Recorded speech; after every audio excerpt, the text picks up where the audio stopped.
I know that the Democrats are hoping that, as they have before, young voters will save them going forward. And I know the right is thinking we're just gonna stop young voters from participating in politics at all. But what do the young voters think about a few different things? We've got a couple of interesting polls and I wanted to jump into it.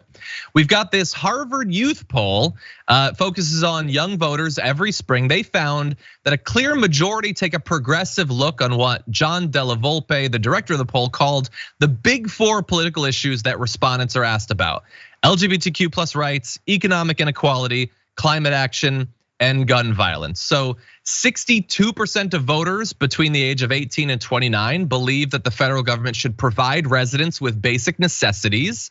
That's sounding like it's moving in the direction of socialism. Just 52% believe the same in 2018. Only 44% did a decade ago, so that number is rising fast. 54% say they reject the idea that same-sex relationships and marriage equality are morally wrong. 63% support stronger restrictions on access to guns. And you can see, look, none of us are particularly surprised by this. The American people in general are very progressive on these topics, but young people even more so, and more so with every passing year, Nina. So I'm not shocked by this, but it is good to see the polling bearing it out. Yeah, no, I am not either. And this bodes well, hopefully, for our future as this generation. I mean, certainly generations are more diverse, between the millennials and the Zs, more diverse, larger. Now, the key to it, and this poll was 18 to 29-year-olds. We need those 18 to 29-year-olds to vote, though. Hello, somebody, because they can hold these beliefs, which is a good sign in terms of progress. But if they don't exercise it at the ballot box, then the change that we need, and we need to happen quickly, will not happen. But no, I'm not surprised. And your point about most Americans on most of these issues, maybe not all, but on most of these issues are on that side as well. The people who are the extremists are the people who are not siding with the people. And we know that that's the corporatist wings of both parties. Yeah, 100%. We're running low on time. I want to get to a couple of more of these polls. Let's go to this chart in graphic 3. And seemingly the only area where we don't see, especially over the last few years, a rise is stressing action on climate change is it's slightly lower than it was just a couple of years ago. It could be that they're focusing more on the public health and economic fallout of the pandemic that's happened since that high point. It has been less focused on. I'm gonna guess that this summer is gonna juice those numbers a little bit, but that remains to be seen. And here's what's really interesting. So they attempt to explain why it is that younger voters are becoming so progressive. And the leader that poll says this generation has never felt secure personally, physically, financially.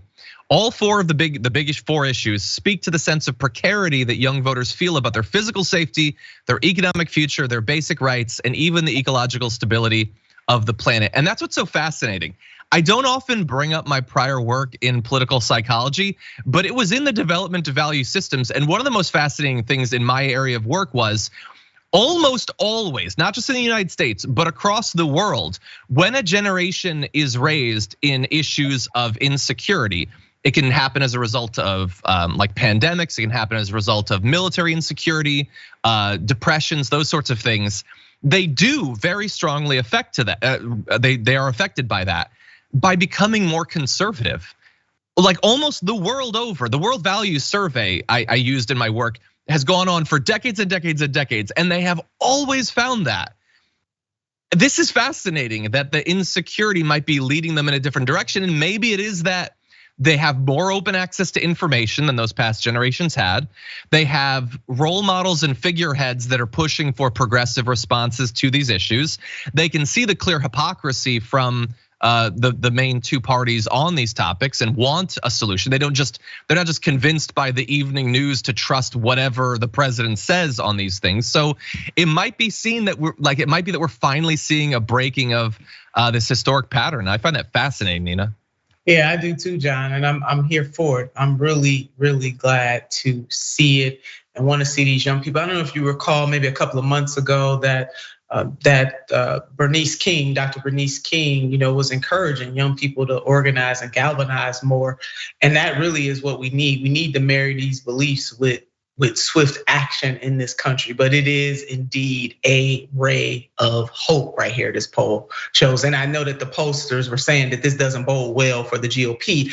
I want to add that this phenomenon does not bode well for the corporatists in either parties as these young people continue to mature and speak up and speak out and hopefully use their voting prowess. Yeah, 100%. I'm gonna close with just one more result. This is a poll going back to before 2016. The share of young adults who say they're extremely proud to be American it has been dipping. It had been above 40% just a decade ago, and now it's at 18%. And I have no doubt that many conservatives will be like, how dare they? Why aren't they proud to be an American? Here's an idea. Why don't you help make them proud to be an American? How about we solve some problems? How about we acknowledge some problems? How about we don't just focus on culture war BS?